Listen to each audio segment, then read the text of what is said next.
going right over the expressway right here again.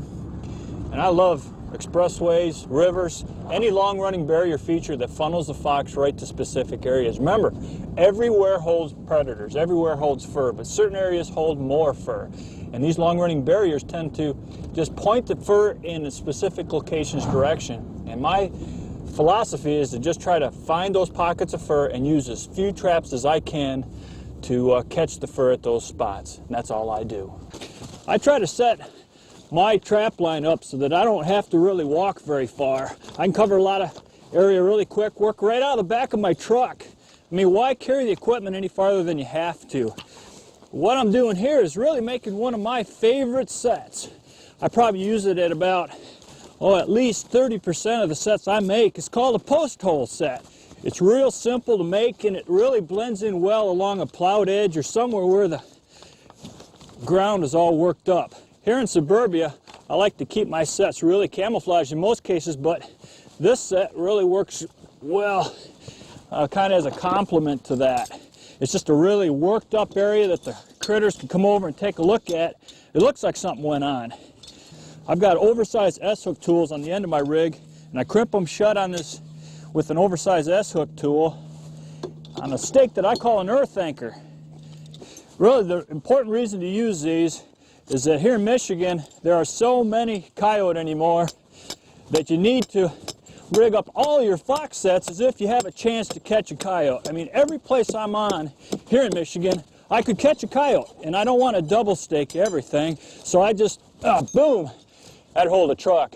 That's just a really quick way to rig my lineup in place of double staking everything. Grab a pan cover. I just use a 4-inch by 5-inch piece of fiberglass that does the job, and I like to notch it through the trigger. And that way, I can pull it tight with a little tension on it, and there's no buckle.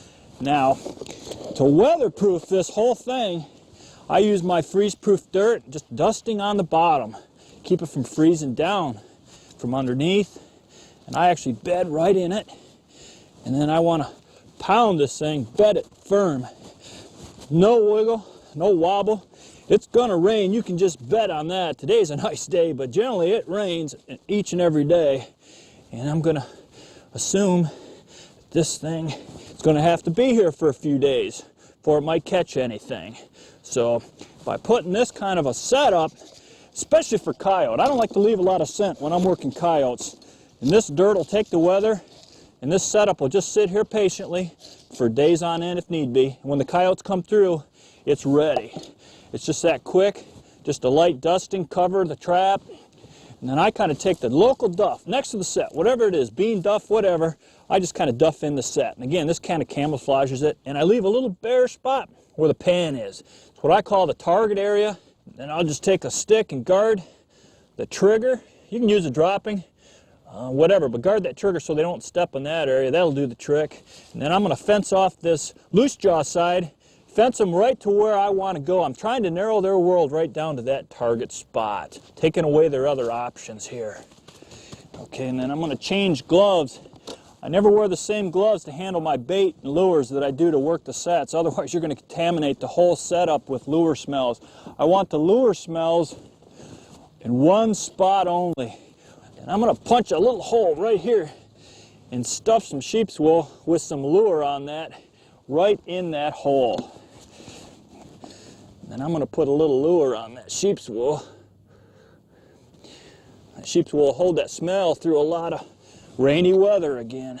Sucks it up and holds it. And we're just going to punch that in. Gives the predators something to circle in and look at while they're working the set. I like to pick up fox droppings too as I'm out scouting, or from the catch circles of fox that I've caught, and I'm going to put one on this set here. I'm just going to put those droppings right at the bottom of the hole and give them a good squirt of fresh fox urine. Okay, that set is complete. Duff it off, kind of let him go through it. And the mechanics of this set, we got 3 fencing devices here that keep the animal off this side of the trap. Okay, trap's here. This little bit of fencing here kind of funnels them through the trap area. The mechanics are that the animal circles, okay, the set, and we'll get caught here. Maybe not the first pass through, maybe not the second, but we'll get him. And that hole lines him right up with the target area.